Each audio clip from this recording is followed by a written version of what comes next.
Ever since they released the last add-on to Fallout New Vegas back in 2011, I've been itching for a Fallout game where the quests and characters have more depth than Todd Howard's The Sims 4, but instead of lending Obsidian their engine to make the game everybody obviously wants, they decided to make PUBG but with more bugs instead. But then, a miracle happened. The guys who made the Kerbal Space Program came down from the heavens and said, "We'll help you out." And now we have this thing, which looks like Fallout and sounds like Fallout and feels like Fallout, but can you fuck the robot?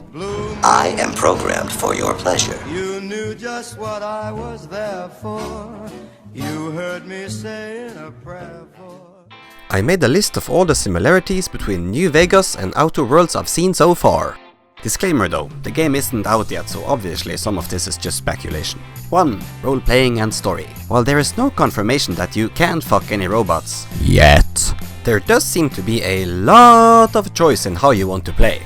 Just in the demo I saw there were choices more morally challenging than the entirety of Fallout 4, and your dialogue options aren't limited to yes, no, maybe and asshole. Eddie, it's me, your old pal, Seamus McFuck yourself. Dialogue seems more in line with character traits and stats, so finally I can be a complete idiot again.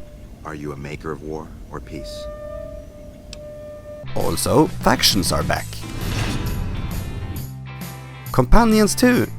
And you can have several companions at once.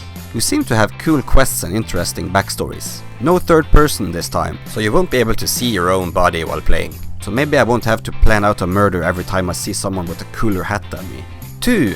Gameplay. Some folks have pointed out that it feels similar to Fallout 4, with cool and creative guns. But unlike in Fallout games, here damage stats shoot out at you when you shoot at something, just like in Borderlands, which I know some people like, but I personally loathe, because it just kills my immersion. So I hope there's an option to turn it off, but it's not game breaking or anything. There won't be any crafting in the game, which developers say is because making your own stuff just doesn't fit thematically with the ultra-capitalist society which dominate the Outer Worlds. But there are mods and stuff you can put on your guns, and there are different elemental effects on weapons, which enemies are vulnerable or resistant to. Also there's no VATS of course, but there is something called Tactical Time Dilution, which is basically a slow-mo mode where you can target weak points, so like VATS I guess. Hey, if it ain't broke, why fix it? Your companions are upgradable now, which is neat. They go down if you don't watch out for them, and on higher difficulties they straight up die.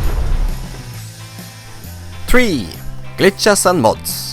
When asked about mods, a developer jokingly answered that the plan is to release a game that the players won't have to finish themselves this time, which means the game isn't as rushed as New Vegas was, and so will be less plagued by glitches. But what about mods? I mean, what's the point of playing if I can't even drive a motorcycle with Solid Snake? The developers says they'd love to allow mod support, though they wanna release the game first, and the publisher seems to have no problem allowing mods in any of their other games, so I'm sure it'll be raining Shreks in no time. 4. Game world. The Outer Worlds is not quite as open as New Vegas. It takes place on several different planets with large open areas, more like Knights of the Old Republic. The humor seems very much in line with New Vegas' occasional wacky absurdity and wittiness though. You know you didn't have to shoot either one, right? The aesthetic has a lot of similarities. They both share heavily on the old Western frontier look and feel.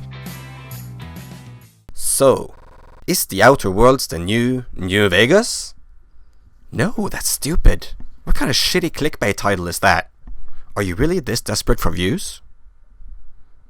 Yes. There are big differences, stylistically and gameplay-wise. It might be more of a spiritual sequel than an actual sequel.